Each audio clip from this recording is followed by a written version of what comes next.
Merci beaucoup. Il y avait un... Mohamed Harouz, voilà. Harouz. Mohamed Harouz. Harouz, responsable d'association enseignant. Voilà. Pas facile, mais il faut y aller. الزول في الاول الزول في الاول كنت كيني ما كانت قارن يكونوا ندير غير السلفم نورمالمون جي سيكي تضرب غير je suis invité à un festival interceltique qui a été glandé dans l'Iran. Pour l'espace, et ben, vous suivez là, festival, il a pas de droit. Parce que il faut soutenir d'une manière indéfectible ce qu'ils ont dit d'ailleurs. Ils m'ont dit d'ailleurs. Du temps de la colonisation, toutes les religions ont cohabité. Mais Zaramen Siganer dit Kawaya. Qui est maintenant en 1999, j'ai fait un article, un papier, Kabylie.com. Et sur le fond, je l'ai intitulé La Kabylie à la croisée des chemins. Mais regardez, un Kabyle qui se complète dans une tenue afghane. Mais un chèque plus c'est un visionnaire et c'est l'un de nos repères. Il n'est qu'en 1984. Il n'est que et bien le moment est venu et ben donc un chèque un securdica mais il ne faut pas oublier aussi un chèque une scénario tout le monde balayé devant nos portes.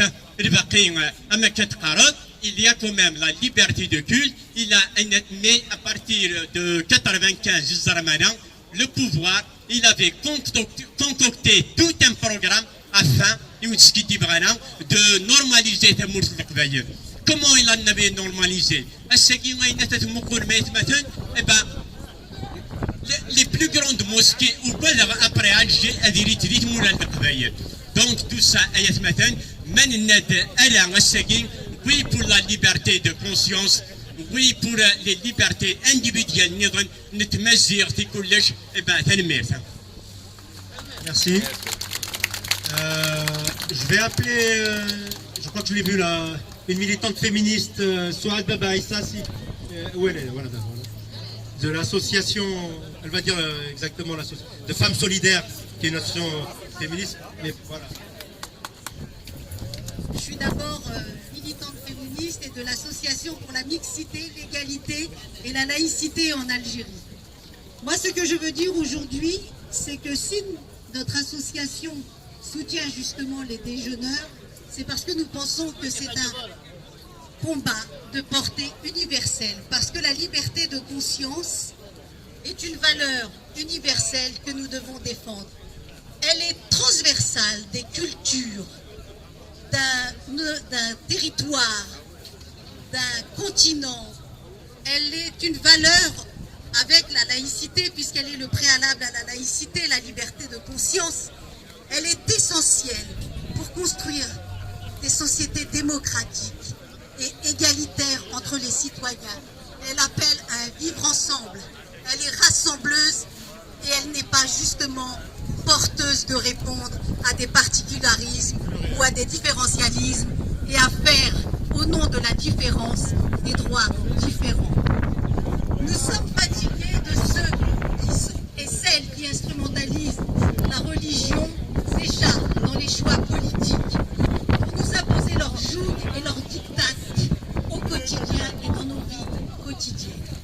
Aujourd'hui, que ce soit en Algérie et même que ce soit en France, au Maroc, en Tunisie, il faut que nous prenions conscience que même si nous sommes nés de parents musulmans, nous ne sommes pas forcément tous des musulmans et des musulmanes, parce que nous sommes des citoyens et des citoyennes qui sommes dotés de raison et qui, au fur et à mesure que la vie nous forge, nous pouvons choisir une autre voie, soit continuer à croire en un Dieu, mais aussi ne pas y croire, avoir des doutes et être agnostique, avoir envie de changer de religion, ce qu'aujourd'hui, même en France, le CFCM, sous la pression de l'UOIF, n'a pas été capable. de mettre en œuvre.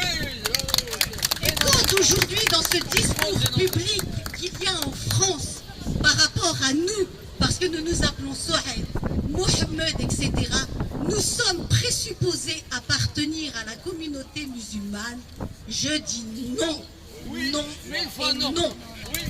Nous n'appartenons qu'à la communauté des êtres humains et nous n'appartenons pas à la communauté d'une quelconque croyance. Nous sommes dotés de raison et nous avons le droit de choisir où nous voulons être. Nous ne sommes rattachés qu'à la culture que nous voulons être rattachés, à la culture universelle et à la défense des valeurs universelles. Voilà notre attachement. Et ceux qui nous maintiennent aussi bien dans le discours politique, parce que ça les arrange de nous maintenir dans une culture présupposée pour ne pas répondre à nos attentes en matière de droits politiques, économiques et sociaux, se trompent de combat en ne nous considérant pas comme des citoyens et des citoyennes à part entière. Et